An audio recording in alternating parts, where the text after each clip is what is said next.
Well, let me briefly say that the commander-in-chief was absolutely within his jurisdiction constitutionally. I think the offense merited being fired unless the president forgave him.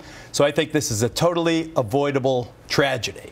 But we have to go back to how it was that this became public. I have been 7 times in Afghanistan with our service people in deep embedment where you spend hours and hours with them in the worst possible conditions, 9 times in Iraq.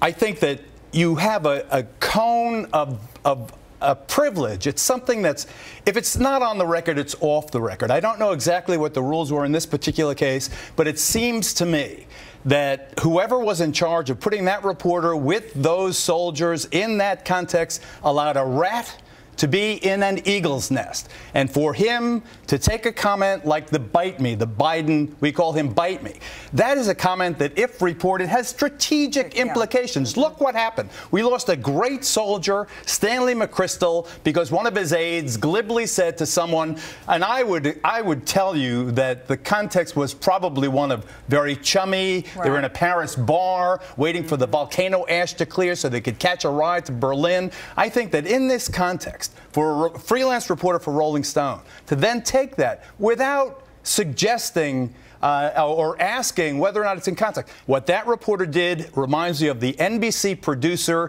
who in 2004, during the Battle of Fallujah, put a Marine shooting a recumbent insurgent who he thought threatened him. That reporter, producer, put that unedited video on the satellite. It hit Al Jazeera. The whole world then saw a Marine, apparently out of context, killing a helpless POW. Not putting in context that many of them had weapons. Many of those wounded enemy would shoot back or try to blow themselves up. It is of that magnitude. This is a terrible, terrible thing that this reporter has done. KT, a rat in an eagle's nest. This is a piece of the story that has gone untouched thus far. What do you think? Yeah, I mean, I think you got some points. On the other hand, I've been a government official, and I know you don't trust anything you say. You have to assume it's going to be repeated and twisted and everything else. You have to be very cautious. I mean, I look at somebody like General Petraeus, who I think is an excellent choice for this. He's somebody who never would have made those mistakes. And so I've got to... I've been with their staffs and ODR knows these are great soldiers, but you say things when people are together, you know, it's almost like our relationship. Right. You say things. You just, you know, oh, my ass hurts, or oh my God, my wife is mad at me, or you know, it's just it is a penumbra of privacy. First of all, you want America to win the damn war. That's the most central point. And when you lose sight of that, then you know to me it's gone way too far, and your priorities are warped in a way that I don't like you. You know, KT, I want to get to this issue of where we go from here, because we talked a little bit about this with Monica Crowley. Even if it was inappropriate for McChrystal to give the interview and the aides to give the interview, they raised a lot of issues about the relationships nobody's paying attention to. So outline that for us, and what issues are there and how we get past them. Right. Well, the whole thing is, what's the strategy in Afghanistan? You know, are we there to win hearts and minds of people? Are we there to kill bad guys? Are we there to build a civil society? What's the mission?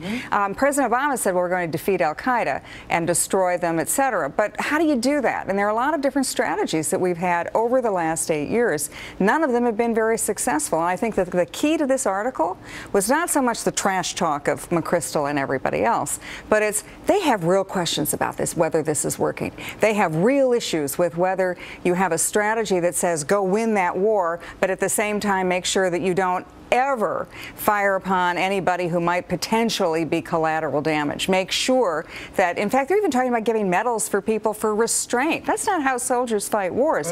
And I disagree. I think that McChrystal really understood the bad vibe that we were getting, but I have to add quickly, John F. Campbell, Major General commanding the 101st Airborne, is in place. I talked to him yesterday. That's the former division that Petraeus commanded, and I was with him in Baghdad. Now, our best fighting general, the American Spartan with the 101st Airborne, is just now getting 5 enhanced combat brigades. This will be different. The surge has not yet happened. It is only now in progress. For God's sake, it's like Iraq. Everybody was so impatient. The surge starts. Everyone's criticizing President Bush before they're even on the ground in Iraq.